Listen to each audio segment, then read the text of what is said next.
If you understand the definition of absolute value, then you probably can get this question within 10 seconds. But even if not, you can easily guess and check here, right? I mean, it's not like we have to solve for n as if it was an equation. We have three values that we can test, and if none of them work, then we have choice D. So this is a good example of just like, if you're not sure, test it out, right? So choice A, guess and check. 0 minus 1, absolute value, plus 1. Well, 0 minus 1 is negative 1.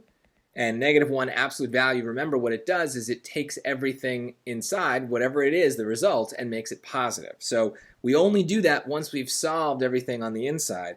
And now I could just say that that's 1 plus 1, which is 2, and 2 is not equal to 0. So choice A does not work. But we can keep going. Choice B, the absolute value of 1 minus 1 plus 1, so that's the absolute value of 0, plus 1, that's 0 plus 1, which is 1. Again, not equal to 0, no good.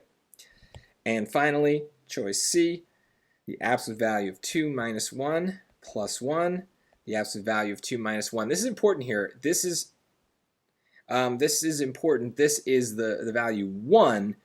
And I guess I'll talk about this in a sec, but the mistake I guess that people make here is they think that absolute value makes things positive kind of whenever they want, right? Like I can't start off using these absolute values to make this positive and then I would get 3 on the inside, right? 2 plus 1.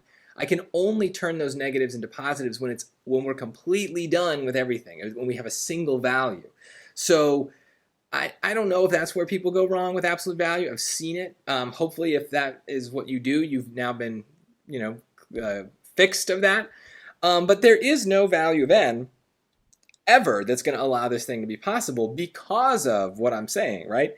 Everything inside those absolute value bars is going to end up being positive. So what we're being asked to do doesn't make any sense. We're being asked to add a positive number to another positive number and to somehow get 0. It doesn't make sense. The only way we would be able to get 0 is if we had a negative number plus a positive number, and they would cancel each other out and get us to 0. But the absolute value makes that impossible. We're always going to get a positive number out of that absolute value, so we're always going to have a value that's greater than 0 when we add a 1. That's the rule for absolute value, and again, as always, if you have a good knowledge of algebra, you can do it more directly, but if not, you still need to be able to get this right. It took a little longer to check those answers, but we were able to prove it and be confident in choice D and lock in those points. And this is still the easy part of this section, so you want to lock in these points. It's worth an extra 30 seconds to show your work and do that.